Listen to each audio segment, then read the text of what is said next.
Hello friends, and welcome to day 10 of Advent. I'm going to put my star number 10 on my nativity scene. Starting to fill up. And day 10 marks our second Sunday in Advent. And you'll notice we have our first week of Advent candle, which was the candle of hope. And our second candle is also lit today, and that is the candle of peace.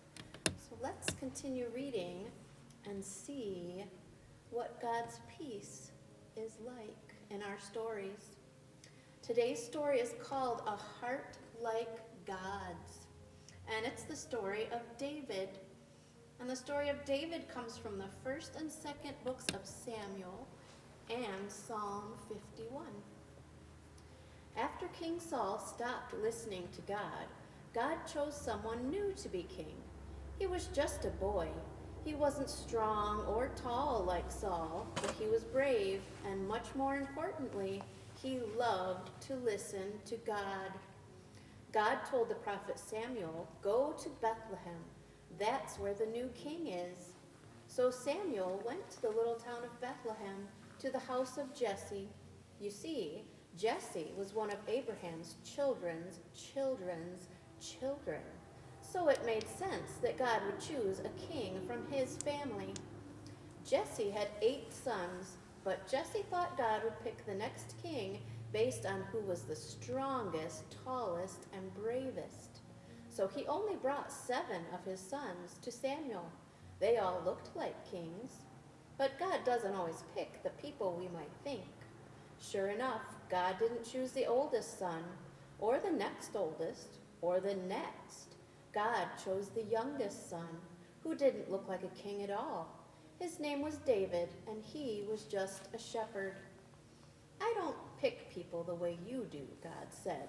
"I'm not looking at how strong or tall David is. I'm looking at David's heart to see if it looks like mine."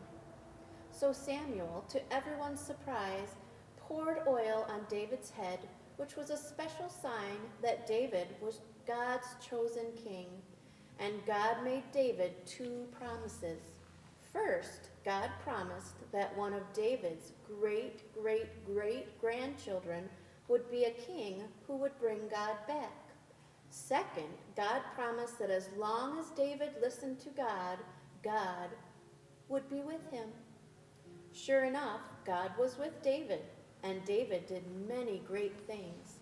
He fought a giant man named Goliath and won.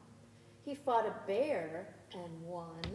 He built a great city to keep God's people safe. He wrote songs that were so popular everyone sang them. In fact, we still sing some of David's songs today. Even when it was hard, even when David's dad thought he shouldn't be king, even when David had to fight giants and bears and bad guys, God was with David. But David did not always love God well. And because God was looking at David's heart, God knew it. God knew when David stole another man's wife, a woman named Bathsheba.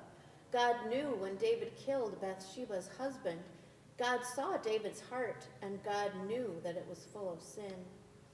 David knew his heart was sinful too, so he wrote a special song to God, asking God to take his heart and make the wrong things right and the dark things light. It went something like this: "God, I've sinned very badly. I've hurt others and you. But I know, even now, you can make my heart new. Forgive me the wrong things and heal those I've hurt. Make my heart clean, wash away all the dirt." And then he sang a song you might recognize. Because of this sin, God seemed far away. So David and Bathsheba began to hope and to pray, "God, will you come back to stay?" On day 10, we have a crown as our Advent block symbol for today.